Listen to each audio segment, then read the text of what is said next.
और चलिए आगे बढ़ते बात अब अमेरिका और ईरान की करेंगे। दोनों देशों के बीच लगातार तनातनी बढ़ती हुई नजर आ रही है। बड़ी खबर बता दें, ईरान और अमेरिका के बीच युद्ध का खतरा अब बढ़ गया है। युद्ध की सुगबुगाहट के बीच ईरान की ट्रंप को चेतावनी, अमेरिका की किसी भी मूर्ख हरकत के लिए सेना तैयार है। यूएस किसी भी समझौते या फिर डील को लेकर ईमानदार नहीं है। ईरान की ओर से यह प्रतिक्रिया सामने आई है, यानी कि दिनों दिन अमेरिका और ईरान के बीच सीज फायर के बाद भी हालात तनावपूर्ण बने हुए हैं और एक बार फिर से ये खतरा बना हुआ है कि युद्ध एक बार फिर से शुरू हो सकता है, यानी कि युद्ध की सुगबुगाहट एक बार फिर से शुरू हो चुकी है। वजह यह है कि अमेरिका और ईरान के बीच में तल्खी एक बार फिर से चरम पर है। हालांकि ईरान ने एक बार फिर से ये कहा कि अगर यूएस की ओर से कोई भी गलत कदम उठाया जाता है तो ईरान तैयार है, मुंहतोड़ जवाब दिया जाएगा। इसके साथ ही ईरान की ओर से यह भी कहा गया कि यूएस पर भरोसा नहीं किया जा सकता, अमेरिका पर भरोसा नहीं किया जा सकता, क्योंकि कोई भी समझौता या फिर डील को लेकर ईमानदार अमेरिका नहीं है।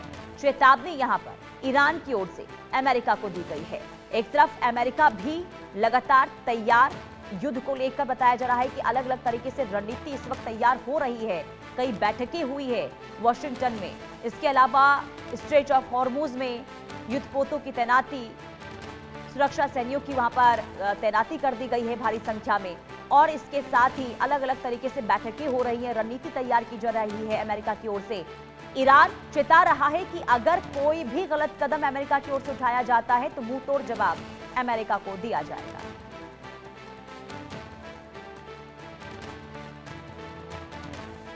आगे बढ़ते एक और बड़ी खबर, राष्ट्रपति ट्रंप ने ईरान के प्रस्ताव पर विचार कर रहे हैं। ये जानकारी सामने आ रही है। जंग खत्म करने के लिए नए प्रपोजल का रिव्यू किया जाएगा।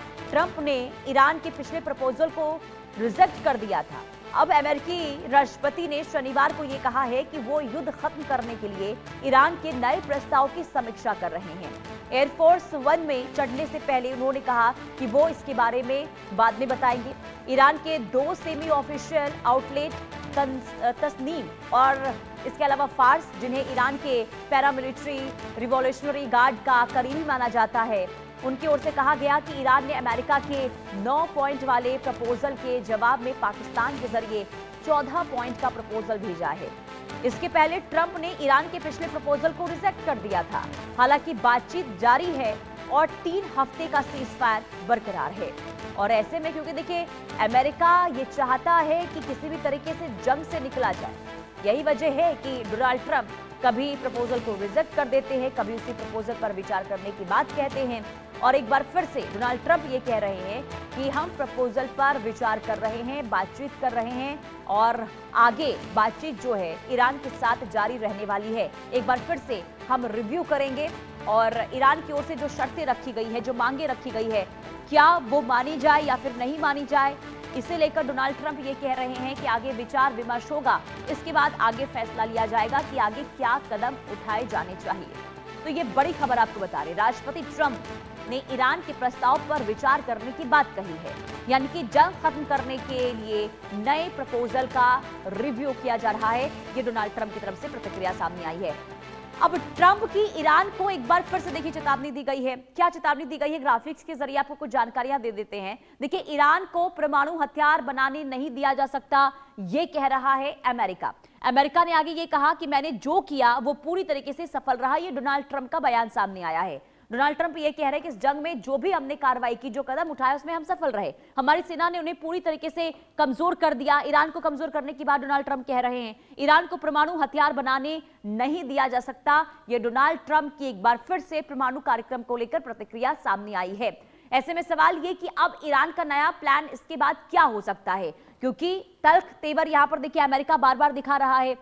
अब ईरान का क्या प्लान है? ईरान ने अमेरिका से बातचीत का नया प्लान भेजा है, यानी प्रपोजल भेजा गया है, नई शर्तें भेजी गई ईरान की ओर से अमेरिका को। मध्यस्थता कर रहे पाकिस्तान को नया प्रस्ताव सौंपा गया और पाकिस्तान के जरिए ही प्रस्ताव जो है अमेरिका तक पहुंचा है। अब ईरान ने जंग खत्म करने का यहां पर बताया कि बहुत जरूरी है, प्राथमिकता इसे ईरान की ओर से बताई गई है।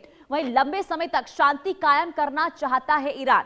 ईरान ने ये अपने प्रपोजल में बात कही है। बातचीत के जरिए हालात बेहतर करने की कोशिश जो है वो हो रही है, यानी कि ईरान ये कह रहा है कि हम चाहते हैं कि जंग खत्म हो जाए और परमानेंट इसका सोल्यूशन निकले। लेकिन अमेरिका जो तल्ख तेवर दिखा रहा है ये सही नहीं है, और अगर ऐसा होता है तो फिर युद्ध के आसार आगे बन सकते हैं। ये ईरान की प्रतिक्रिया है। अब परमाणु कार्यक्रम पर ईरान क्यों अड़ा हुआ है? देखिए, ईरान ने अमेरिका के सामने स्पष्ट रूप से अपनी शर्तें रख दी है परमाणु कार्यक्रम को लेकर। मुस्तफा खामनेई ने परमाणु कार्यक्रम बंद नहीं करने का ऐलान कर दिया। मुस्तफा खामनेई कह रहे हैं चाहे कुछ भी हो जाए हम परमाणु कार्यक्रम बंद नहीं करेंगे। परमाणु मिसाइल कार्यक्रम को खत्म करने से इनकार कर दिया। वहीं सुप्रीम लीडर खामनेई ने राष्ट्रीय टीवी पर अपना संदेश भी पढ़ा जिसमें ये तमाम बड़ी बातें उनके द्वारा कही गई। परमाणु कार्यक्रमों से किसी हाल में पीछे हटने की कोई भी गुंजाइश नहीं है। मुस्तफा ने ईरान के परमाणु कार्यक्रम को बताया राष्ट्र की संपत्ति है। अमेरिका को इन मुद्दों पर सौदेबाजी ना करने की भी चेतावनी दी गई है मुस्तफा खामनेई की ओर से। मुस्तफा खामनेई ये कह रहे हैं कि देखिए, कोई अब इसमें गुंजाइश नहीं है कि हम परमाणु कार्यक्रम को बंद कर दें। ये हमारी राष्ट्रीय संपत्ति है, इस पर हम आगे काम करेंगे और ये हमारे देश की सुरक्षा के लिए अहम है। तो परमाणु कार्यक्रम पर ईरान आज भी अड़ा है। ऐसे में सवाल ये कि आखिर अमेरिका कैसे मानेगा, क्योंकि अमेरिका ये कहता है कि हम ईरान को परमाणु कार्यक्रम, परमाणु हथियार नहीं बनाने देंगे, क्योंकि अगर गलत हाथों में परमाणु हथियार चले जाते हैं तो इसका नतीजा जो है आने वाले दिनों में बहुत गंभीर हो सकते हैं। और ऐसे में एक तरफ ईरान अड़ा हुआ है, दूसरी तरफ अमेरिका आगे क्या होगा इस पर सबकी निगाहें टिकी है।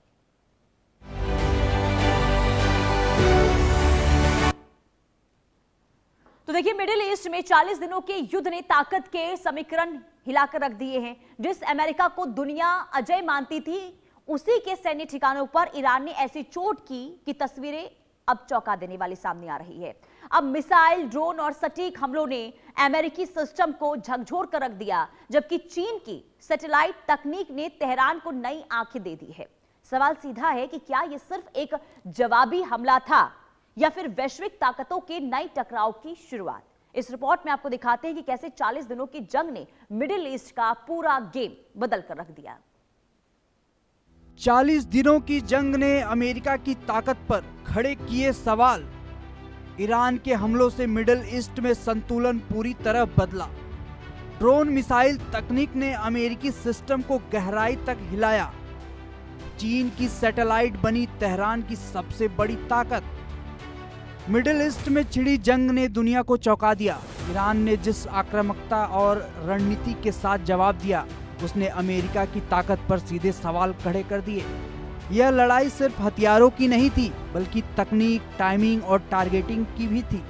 ईरानी हमलों में ऐसी सटीकता देखने को मिली जिसने अमेरिकी सैन्य सिस्टम की कमजोरियों को उजागर कर दिया। हवाई हमले, ड्रोन स्ट्राइक और मिसाइलों का संयोजन ऐसा था जिसने कई अहम ठिकानों को एक साथ निशाना बनाया। ईरान के हमलों ने अमेरिकी ताकत की परतें खोल दी। इस पूरे घटनाक्रम में सबसे अहम बात यह रही कि हमले अचानक नहीं थे बल्कि पूरी तैयारी और जानकारी के साथ अंजाम दिए गए। यही वजह है कि कई जगहों पर अमेरिकी प्रतिक्रिया देने का मौका भी नहीं मिल पाया। यह जंग अब सिर्फ क्षेत्रीय नहीं रही बल्कि वैश्विक ताकतों के बीच बदलते समीकरणों का संकेत बन चुकी है। रिपोर्ट में कहा गया है कि 40 दिनों की जंग का असर, ट्रंप की ताकत पर कहर। 40 दिनों के युद्ध में 8 देशों में अमेरिकी ठिकानों को भारी नुकसान पहुंचा। कम से कम 16 सैन्य बेस ईरानी हमलों में बुरी तरह प्रभावित हुए। बताए गए कई ठिकाने अभी भी पूरी तरह ऑपरेशन के लिए सक्षम नहीं माने जा रहे। मिडिल ईस्ट में अमेरिका की सैन्य उपस्थिति को बड़ा झटका माना जा रहा। ईरानी हमलों का सबसे बड़ा असर अमेरिकी एडवांस सिस्टम पर देखने को मिला। जिन उपकरणों और प्लेटफॉर्म्स को अमेरिका अपने सबसे बड़ी ताकत मानता था वही इस जंग में निशाने पर आ गए। हवाई निगरानी से लेकर संचार व्यवस्था तक हर स्तर पर नुकसान की खबरें सामने आईं। खास बात यह रही कि हमलों का फोकस सिर्फ ढांचों को नुकसान पहुंचाना नहीं बल्कि अमेरिका की निगरानी और नियंत्रण क्षमता को कमजोर करना भी था। तकनीक और टारगेटिंग ने युद्ध का पूरा समीकरण बदल दिया। यही वजह है कि कई अहम सिस्टम एक साथ प्रभावित हुए। इस पूरे घटनाक्रम ने यह दिखा दिया कि आधुनिक युद्ध में सिर्फ हथियार नहीं बल्कि सूचना और तकनीक का नियंत्रण भी उतना ही जरूरी है। ईरान ने इसी रणनीति पर काम करते हुए अमेरिका पर चौंकाने में कामयाबी हासिल की। यूएस के किन सिस्टम पर पड़ा असर? E-3 सेंट्री सर्विलांस विमान हमले में नष्ट हुआ बताया गया। प्रिंस सुल्तान एयरबेस पर अमेरिकी निगरानी क्षमता को बड़ा झटका लगा। कैंप आरिफ जान में संचार सुविधाओं को गंभीर नुकसान पहुंचा। जॉर्डन के साल्टी बेस पर रडार सिस्टम क्षतिग्रस्त होने की पुष्टि हुई। इस पूरी जंग के पीछे एक और बड़ा फैक्टर सामने आया, चीन की तकनीकी मदद। रिपोर्ट्स के मुताबिक ईरान को मिली नई सैटेलाइट क्षमता ने इस युद्ध में गेम चेंजर का काम किया। इस तकनीक की मदद से ईरान को अपने टारगेट्स की सटीक जानकारी मिलती रही, जिससे हमले ज्यादा प्रभावी बने। यह सिर्फ एक तकनीकी सहयोग नहीं, बल्कि रणनीतिक साझेदारी का संकेत भी माना जा रहा है। चीन की मदद से ईरान ने युद्ध में बढ़त हासिल कर ली। चीन की भूमिका ने इस संघर्ष को और जटिल बना दिया है, क्योंकि अब यह सिर्फ अमेरिका और ईरान के बीच की लड़ाई नहीं रह गई। विशेषज्ञ मानते हैं कि आने वाले समय में ऐसे तकनीकी गठजोड़ वैश्विक राजनीति को नई दिशा देंगे। इस जंग ने यह साफ कर दिया है कि भविष्य के युद्ध सिर्फ मैदान में नहीं, बल्कि अंतरिक्ष और डेटा के जरिए भी लड़े जाएंगे। चीन की एंट्री से बदला खेल। चीन से खरीदा गया नया सैटेलाइट ईरान की ताकत को बेहद मजबूत बनाता है। T014 सैटेलाइट से टारगेट पहचानने की क्षमता कई गुना बढ़ गई। सैटेलाइट ने अमेरिकी ठिकानों की सटीक लोकेशन देने में अहम भूमिका निभाई। आधुनिक तकनीक ने ईरान को अमेरिका जैसी निगरानी क्षमता तक पहुंचाया। कुल मिलाकर मिडिल ईस्ट की यह जंग सिर्फ 40 दिनों की कहानी नहीं, बल्कि आने वाले समय की बड़ी चेतावनी है। अमेरिका को हुए नुकसान ने यह दिखा दिया कि अब युद्ध का स्वरूप बदल चुका है। ईरान ने तकनीक, रणनीति और साझेदारी के दम पर एक नई मिसाल पेश की है। वहीं चीन की एंट्री ने इस टकराव को और व्यापक बना दिया है। अब सवाल यह है कि क्या अमेरिका अपनी रणनीति बदलेगा या फिर दुनिया एक बड़े टकराव की ओर बढ़ रही है। फिलहाल इतना तय है कि इस जंग ने ताकत के पुराने पैमाने पूरी तरह बदल दिए हैं। Bureau report, India news. और चलिए रुकते एक छोटे से ब्रेक के लिए, देखते रहिए इंडिया न्यूज।